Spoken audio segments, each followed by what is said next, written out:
열왕기하 5장 1절에서 5절까지 찾으셨으면 아멘. 네, 아멘하고 큰 소리로 합독하십니다. 시작. 아람 왕의 군대 장관 나아만은 그의 주인 앞에서 크고 존귀한 자니 이는 여호와께서 전에 그에게 아람을 구원하게 하였음이라. 그는 큰 용사이나 나병 환자더라. 전에 아람 사람이 떼를 지어 나가서 이스라엘 땅에서 어린 소녀 하나를 사로잡음에 그가 나아만의 아내에게 수종들더니 그의 여주인에게 이르되 우리 주인이 사마리아에 계신 선지자 앞에 계셨으면 좋겠나이다.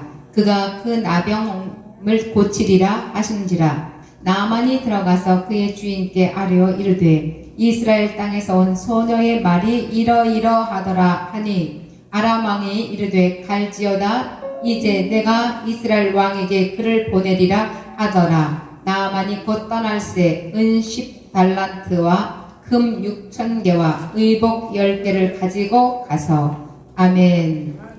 할렐루야. 아멘. 네. 오늘 이 시간 여러분들 이 제목대로 이 시련의 축복을 감사라. 시련의 축복을 감사라. 따라서 하십니다. 시작. 시련의 축복을 감사라. 아멘. 우리가 살다 보면 여러분은 어느 계절이 가장 좋을까요? 봄? 네. 또 가을. 그럼 여름하고 겨울은 왜 싫어하는지. 왜 싫어하는 거야? 덥고 춥고 그래서. 근데 봄에는 왜 좋을까요? 시련이 지나가고 다시 시작하는데 정말 다시 새봄이 시작하면 어떻게 앞으로 활동할 시간도 또 뿌리는 시간도 또 희망이 있음에도 그런 거에 감사한 거예요. 자, 그러면은 가을에는 왜 좋아할까 봤더니 무엇을 하든 이전 것은 그대로 내두더라도 가을에는 풍성한 계절이다는 것입니다. 할렐루야. 풍성하기 때문에 좋아요. 또 먹을 것이 많아서 좋아요. 많은 것으로 덥지 않아서 춥지 않아서 좋아요. 모든 것이 좋은 거예요. 그래서 봄과 가을에는 좋은 건데 봄에는 왜 좋아서 씨를 뿌리니까 좋고 가을에는 씨앗 뿌린 것을 거두어서 좋고 수많은 열매들이 여기저기 먹을 것이 풍성해서 좋아요. 자, 그러면 우리가 우리 인생 속에서도 이렇게 뿌리는 때가 있습니다.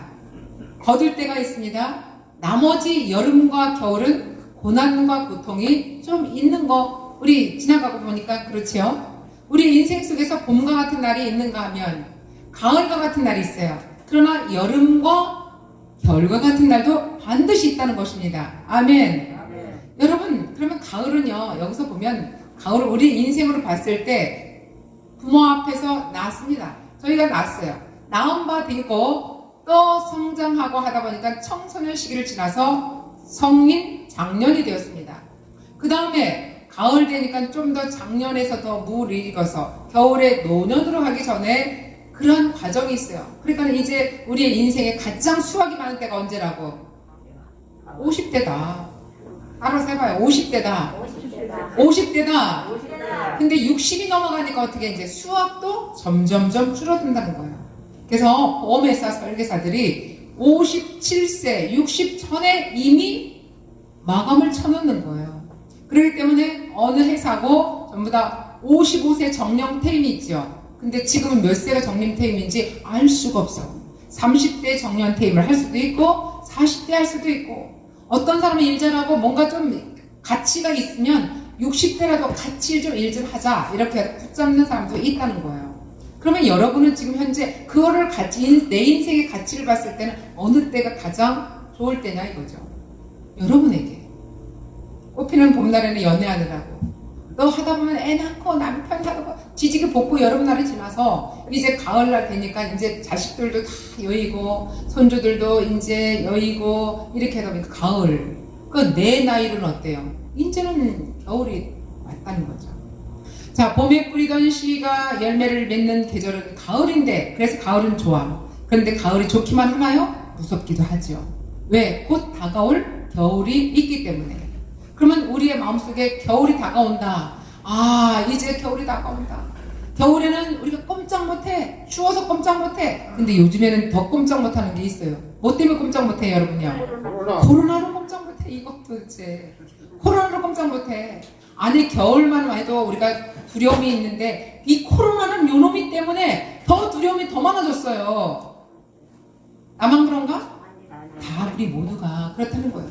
전 세계 우리 사람들은 모두가 다 코로나로 두려움이 잡혀져 있어요. 묶여져 있어요. 그러나 오늘 시간 예수 그리스도 이름으로 코로나는 떠나갈지어다. 코로나 떠나갈지어다. 파쇄될지어다. 공기 중에 다 살균될지어다. 아멘. 씨를 뿌릴 때도 무슨 씨를 뿌렸는지 잘 알 수 없을 때도 있었습니다. 그냥 봄에 우리가 젊었을 때는 마구잡고 뿌려요. 이것 빼고 저것도 빼고 뿌려봤더니 우리가 진짜 무엇을 했는지 모르고 이것도 하고 싶고 저것도 하고 싶고 막 뿌려봐. 저도 그랬잖아요. 뿌려보니까 가을에 보니까 이건 아닌 것 같은데 다시 돌아와. 자기 자신 다시 돌아와. 다시 돌아온다는 뭐예요? 내가 이것을 끝을 못 보고 다시 돌아온다. 그러면 내가 끝까지 갈 수 있다는 건 내가 좋아야 가. 근데 지금 무엇을 뿌렸든 간에 낳고 있는 것이 있었다는 거예요. 그때는 몰랐는데 지금 보니까 열매가 이거야. 내가 어떤 때는 이 모습으로 저런 모습으로 나에게 왔지만 지금 이제는 내가 그것을 거둬들이는데 어떤 건 이만큼 많이 수확을 하고 어떤 건 작게 수확할 때가 있습니다. 그게 바로 가을이에요. 가을 되면 내가 무엇을 뿌렸느냐에 따라서. 어저께 몇 사람이 배독을 했습니다. 그랬더니 남자 목사님들한테 그랬어요. 젊은 날에 회개해야 됩니다. 이걸 보니까 본인이 먹고 입고 했던 것이 여기 다 나옵니다. 그랬더니 나 하나님 앞에 회개했어요. 나 하나님 앞에 회개했어요. 그래. 그래도 하나님 앞에 회개한 건 회개한 거지만 우리 마음의 것은 회개하면 끝나요. 그런데 우리 몸에 먹은 것은 끝나요? 안 끝나요? 안 끝나요. 우리 몸에 먹은 것은 무엇으로 빼내야 되냐? 빼내야 된다는 거예요. 우리 몸에 먹었던 것, 갔던 것, 맡았던 것, 내가 접했던 이 모든 것이 내 몸속에 그대로 들어가 있다는 것입니다. 할렐루야. 여러분이 만약에 공기 좋은 곳에 살았으면 지금 이 모습과 똑같을까요? 아니죠. 지금보다 더 훨씬 건강해졌을 겁니다. 그리고 여러분이 먹는 것에 깨끗한 음식, 중금속이 없는 음식, 또 걸음도 좋은 걸음을 가지고 잘했던 이런 패스트푸드의 이런 음식들 말고 아주 자연적으로 유기농으로 키웠던 그런 음식들을 예전처럼 먹었다면 오늘날과 같은 신종의 병이 걸리지 않을 것을 우리는 압니다. 그렇죠? 네, 여러분들이 바로 내가 예전에는 그렇지 않았던, 그래서 예전에 이 성경에도 보면 얼만큼 900년 살았던 사람도 있고 500년 사는 사람도 있고 300년 사는 사람도 있는데 요즘에는 몇 살이에요? 10살 때도 죽고 30살에도 죽고 60살도 죽고 이렇게 죽는 것을 아무도 모르는 거예요. 내가 나올 때는 부모 앞에서 똑같이 나왔지만 내가 갈 때는 아무도 그날 그 시를 알 수가 없는 것입니다. 그렇기 때문에 날 때 순서는 있어도 갈 때 순서는 없다는 말이 있습니다. 여러분 뿌린 대로 거두게 됩니다. 여러분이 무엇을 뿌렸는가? 여러분이 젊었을 때 어렸을 때 무엇을 여러분이 뿌렸는가에 따라서 지금 오늘날 내 모습에서 내 인생에서 그것이 그대로 열매를 맺는다는 것은 누구도 듣고 싶지 않아도 이거는 어찌 할 수가 없어요. 우리가 인정해야 되겠습니다. 뭐를 해야 되겠다고요? 인정해야 되겠습니다. 할렐루야. 네, 맞습니다. 인정합니다. 우리 모두가 어떤 상황 속에서도 인정할 줄 아는 사람이 아주 고급스러운 사람이 된 줄 믿습니다. 내가 무슨 일을 했는지 내가 한 일의 결과가 그대로 드러나기 때문에 그렇습니다. 인과 응고란 말이 있습니다. 하나님께서 네가 뿌리면 뿌린 대로 열매를 맺는다. 네가 거둘 때 반드시 네 모습을 보거라. 전혀 다른 것이 나오지 않는다는 것입니다. 우리가 뿌리면 뿌린 대로, 내가 심으면 심은 대로, 팥 심은 데 콩나지 않습니다. 팥 심은 데 팥나고 콩 심은 데 콩나지. 호박씨 뿌렸는데 수박씨가 나오나요? 모양은 비슷하게 만들어낼 수는 있지만 절대 그 맛은 다르다는 것을 다시 한번 말씀을 드립니다. 오늘도 이것이 뿌린 대로 거른다는 이 말씀에서 자연의 진리요, 하나님께서 이 이치 세우신 이 법칙, 이 섭리, 자연의 섭리, 하나님의 섭리가 바로 이 인과 응보입니다. 우리가 한 말이나 우리가 한 일들이 언젠가는 다시 나에게 돌아오는 것입니다. 그리고 드러나는 것입니다. 여기 앉아있는 우리 모두 100년에 무슨 말을 하고 어떻게 살아왔는가, 지금 이 시간대까지 어떤 우리가 말들을 많이 했는가, 반드시 여러분의 입술에서 말한 것을 모아보면 여러분의 오늘날 나의 모습을 만들어낸다는 것을 우리가 다시 한번 깨달으시기 바랍니다.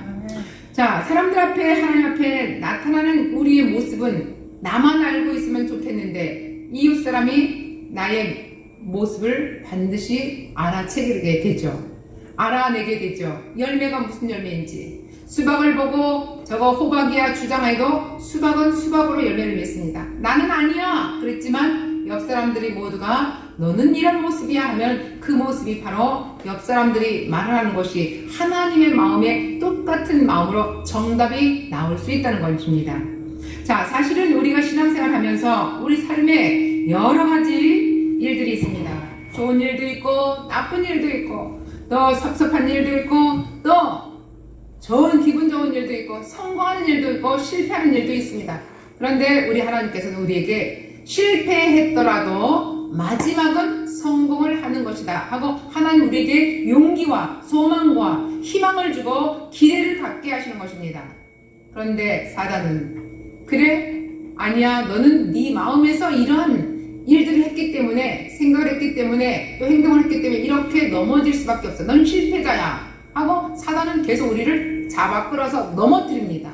근데 하나님은 어떻게 하신다고요? 우리를 반드시 마지막은 사단이 넘어뜨리는 것을 10번이고 100번이 해도 하나님은 반드시 넘어진 우리를 일으켜 세우는 줄 믿으시기 바랍니다. 믿으시기 바랍니다.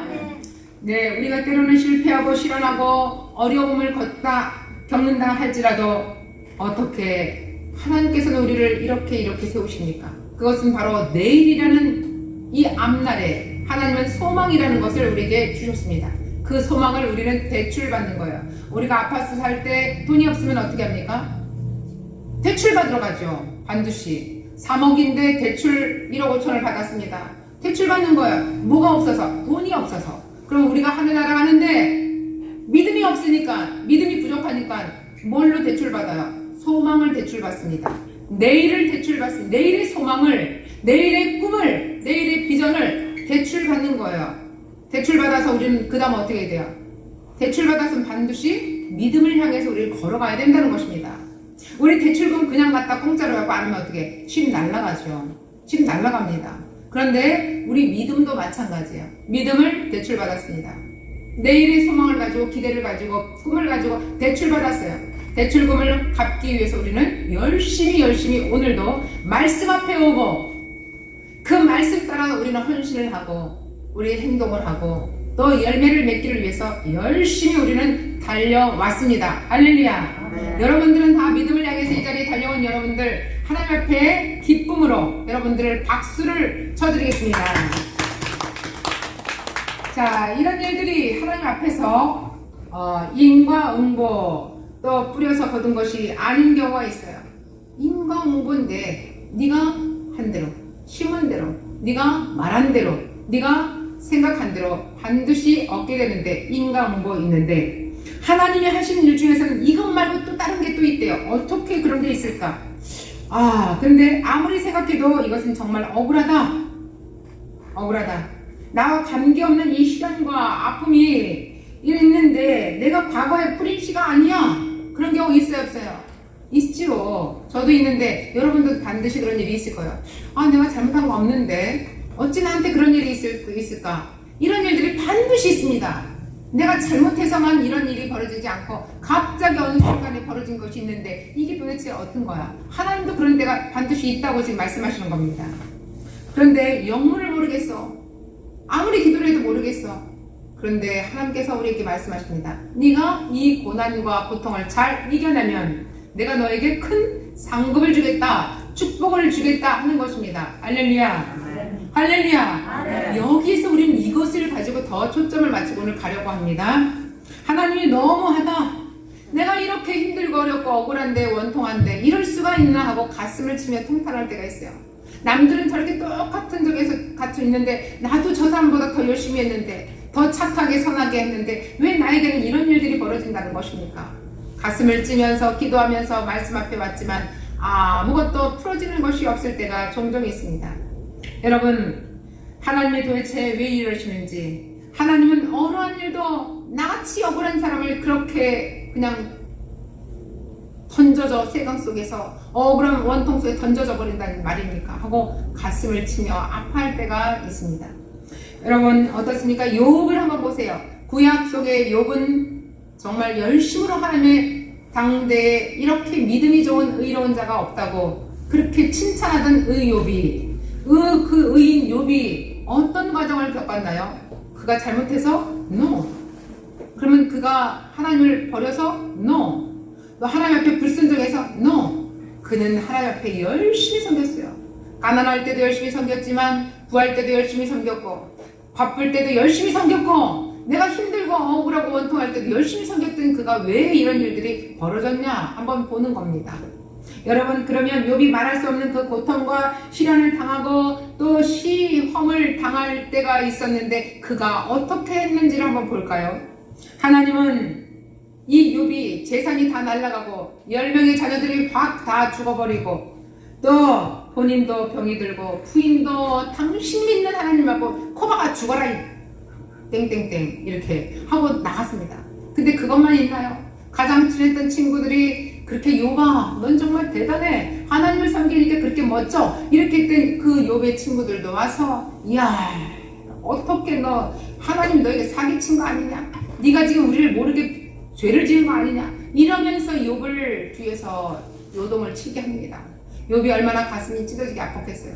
아 내가 뭘 저랬길래 이렇게 됐을까 그 마음속에서는 정말 감당할 수 없는 아픈 마음이 있을 것입니다. 여러분 욥만 그럽니까? 우리들도 정말 나는 원통해 죽겠는데 옆에 와서 당신은 뭔데 목사님 뭔데 이랬을 때 저는 가슴이 찢어지고 진짜 접시물에 토박고 죽고 싶을 때도 있었어요. 그렇게 원통하고 억울할 때도 있었어요. 그러나 반드시 1개월이 지나고 1년이 지나고 2년이 지나고 3년이 지나고 쭉 가다 보면 반드시 하나님이 우리의 원통함을 풀어주시고 반드시 시편 1편의 1절부터 6절까지 의인의 마지막은 형통한 복을 입고 악인의 마지막은 망하는 그런 역사적인 그 뒷면을 볼 수가 있는 것입니다. 영화라면 빨리 지나가서 좋겠지만 우리 인생은 어디 그리 빨리 지나가나요? 그냥 가도 시간 가야 되는데 우리가 정말 답답하기 그지없죠. 그래서 오늘 이렇게 자라는 욥도 이렇게 힘들고 원통한 이런 상황 속에서도 자기 자녀들도 재산도 부인도 친구들도 손가락질면서 네가 무엇을 우리한테 숨겨진 죄를 지었고 네가 알지 못하는 죄를 얼마나 많이 졌길래 하나님한테 넌 그렇게 감당할 수 없는 이런 모습이 되었냐 하고 했을 때는 정말 죽고 싶은 심정이 있을 겁니다. 그런데 마지막 욥은 하나님 나에게 주신 이 생명도 주님이 주셨고 내 생명 걷어가시는 이도 주님이시기 때문에 나는 주님만 섬기면서 주님만 믿고 오늘도 걸어가겠습니다 했던 그 욥의 믿음 주신 이도 주님이시여 이 생명 걷어가신 이도 주님이시여 그렇기 때문에 나는 주님만 섬기며 가겠습니다. 그의 가장 깊숙한 곳에서 가장 절벽진 바닥에서 자기의 결단에 기도가 나올 때 하나님께서 네가 어려워도 힘들어도 좋을 때도 있지만 나를 버리지 아니하는 너를 내가 오늘 이 시간 시험을 하고 끝을 내니 마침표를 찍으니 내가 너를 도와주리라. 나를 버리지 않는 하나님으로 우리는 우리 하나님을 꼭 붙잡고 우리 함께 형제 자매들 같이 걸어가는 저와 여러분 되시면 좋겠습니다. 할렐루야.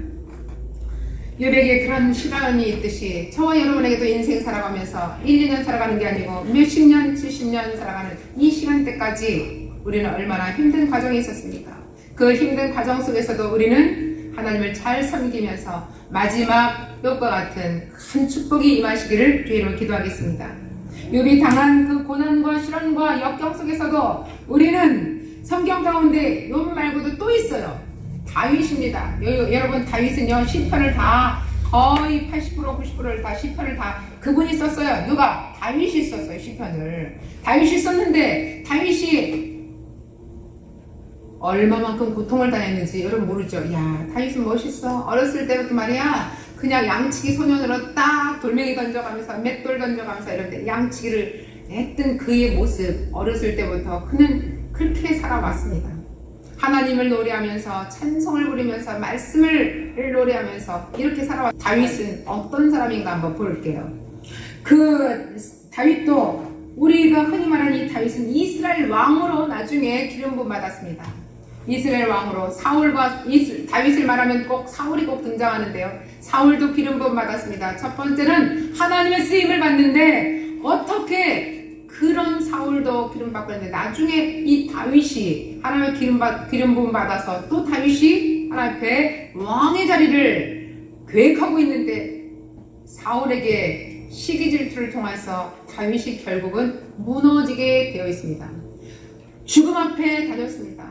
그 18년 동안이라는 그 18년 동안에 얼마나 힘들고 어려운 역경 속에서 그는 죽음 앞에 사선을 넘어가는 그런 고통과 연단과 시련이 있었다는 것입니다.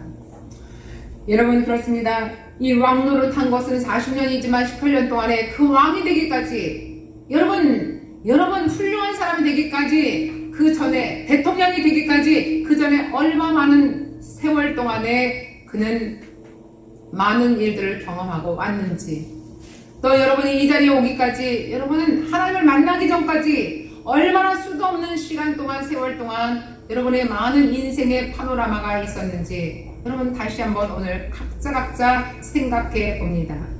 여러분 40년 동안 다윗은 왕의 자리를 영위했지만 40년 전에 바로 왕이 되기 전까지는 18년 동안 그렇게 힘들고 어려운 역경 속에서도 그는 꿋꿋하게 하나님 앞에 예, 아멘 어떤 일을 말 같지 않은 환경이 다가올지라도 그는 하나님 앞에 엎드려서 주님을 섬기면서 주님 말씀에 그는 따라왔다는 것입니다.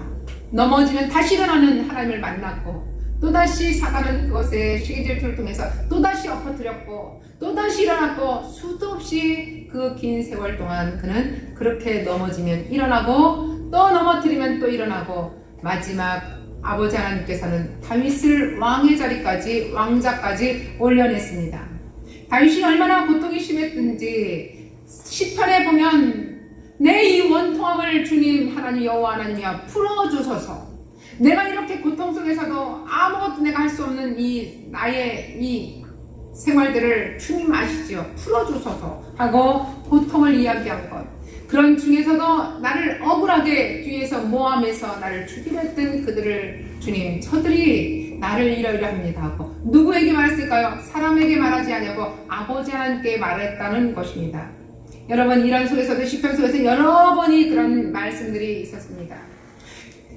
시편 5장의 1절, 10장의 1절, 13장의 1절, 또 5절, 16장의 1절 여러 곳에서 다윗은 하나님을 향하여서 원망하고 호소합니다. 우리가 믿음 좋은데 저 사람이 원망을 하네.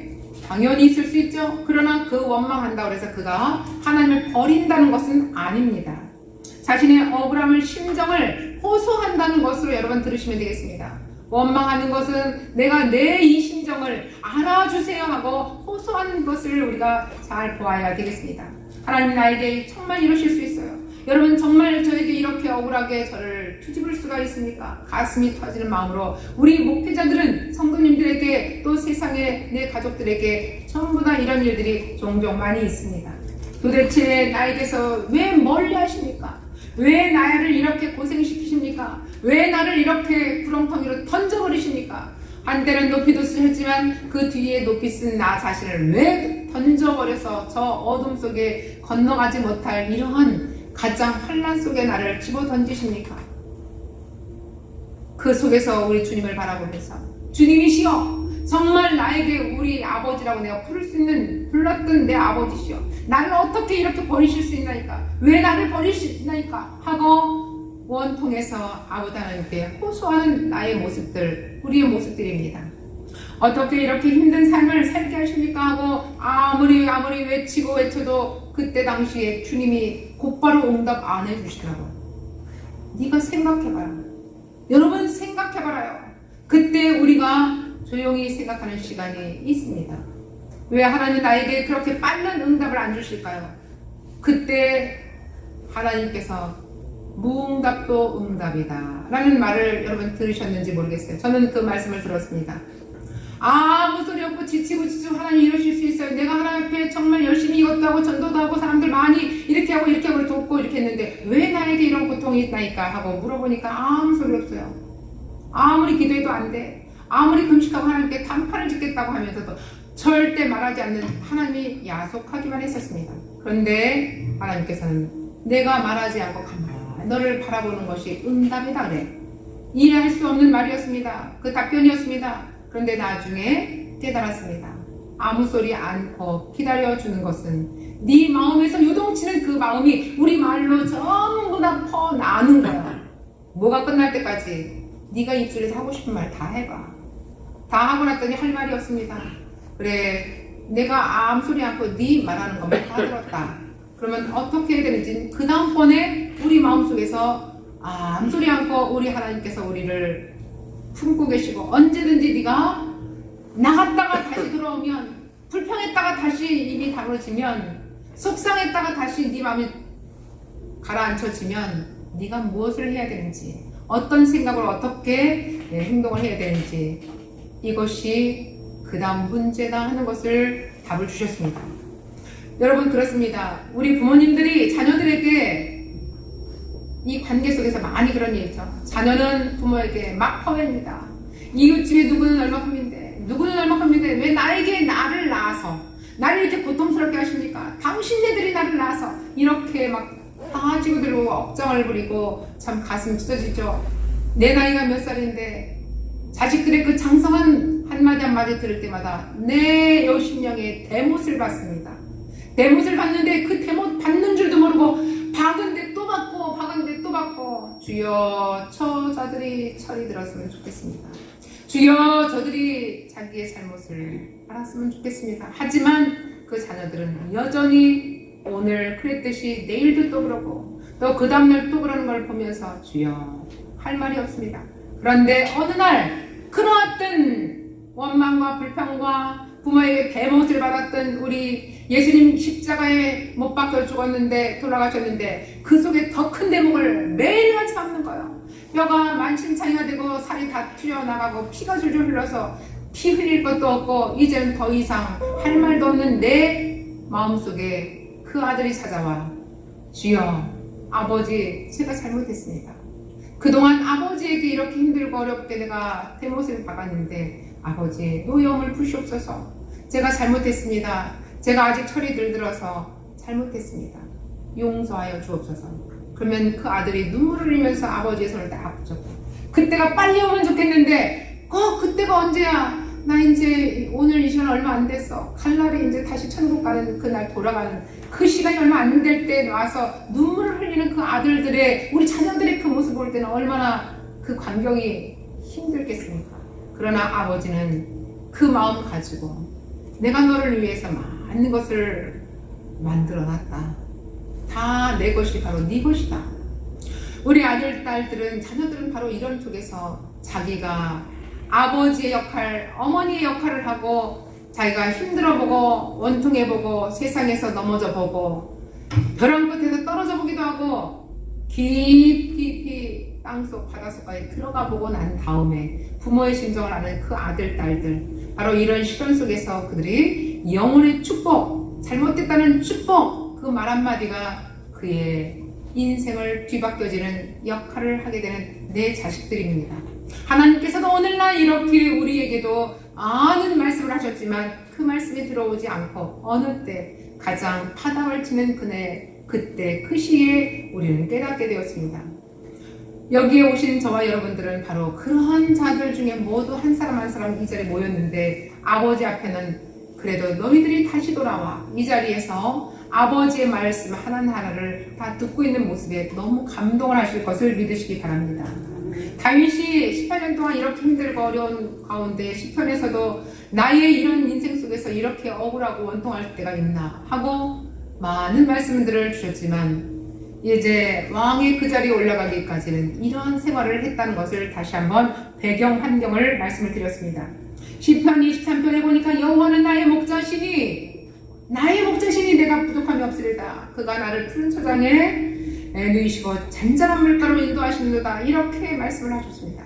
정말 푸른 초장에 아무 걱정 근심 없이 남도 미워할 것 없이 이제 내가 내 할 일을 하면서 앞으로 우리 자녀가 어쨌든 간에 이제 주님 앞에 부르심을 받은 저와 여러분은 이제 주님 앞에 열심히 섬기고 시간 날짜 이거 관계없이 주님을 섬기는 이 자리에 오신 저와 여러분은 가장 복받은 사람인 것을 믿으시기 바랍니다. 자녀들이 어떻게 됐든 그거 관계없어요. 내가 주님 앞에 무릎 꿇고 회개하고 또 주님 앞에 말씀을 듣고 있다는 이 자리가 내 아버지 앞에 무릎 꿇고 내 모습을 생각하면서 하나님 아버지 감사합니다. 내가 말씀 앞에 내가 무릎을 꿇고 말씀 앞에 내가 진실하게 주님을 섬기겠다고 하는 나의 마음과 내 이 모습을 받아주시옵소서. 지난날의 나의 과거는 이랬든 저랬든 상관없이 주님께서는 반드시 이 모습 지금 현재 나의 이 모습 이대로를 그대로 다 받아주시고 나의 앞길에 탄탄한 그 축복으로 또 나를 통해서 내 자녀들에게 물꼬를 확 열어주셔서 수도꼭지 물꼬를 확 열어주셔서 그들에게 말씀이 폭포수와 같이 흘러내려가게 해주신 걸 믿으시기 바랍니다. 네, 그렇습니다. 오늘 다윗이 이렇게 힘들고 어려운 과정 속에서 왕이 되기까지는 이렇게 18년 동안 어려움을 겪듯이 욥도 마찬가지로 잘나고 잘득해서 얼마나 귀하게 하나님을 잘 섬겼음에도 불구하고 당대 이러한 의인이 없다고 하는 그런 말씀에 그렇게 들었는데도 불구하고 또 주변으로부터 너무나 원통한 이런 내 환경 속에서 얼라 하면서 손가락질하면서 나를 그렇게 힘들게 원통한 누명을 썼을 때 얼마나 힘듭니까? 그리고 내가 가지고 있는 건 모두 축복이 다 어디로 갔나? 축복이 다 흘러가고 다 없어지고 내가 가지고 있는 건 내 몸뚱아리밖에 없는데 결국 내 몸뚱아리 썩은 몸뚱아리처럼 온몸에 피구름이 넘치고 기아장 긁어도 피구름이 넘치는 내 모습을 볼 때 기가 막히지 않겠습니까? 그럼에도 불구하고 나는 주님이 여기까지 인도하신 주님께 감사를 드립니다. 주신이도 내 생명은 주신이도 주님이시고 내 생명 걷어가시는 이는 바로 주님이십니다. 모든 생사화분 주님 앞에 달려있다는 것을 다시 한번 주님께서 우리에게 말씀해 주십니다. 오늘도 시련 속에서 이 시련 속에서 축복이 임하는 더 큰 축복을 여러분 우리 함께 받아 누리시길 주의로 축원합니다. 축원합니다. 축원합니다.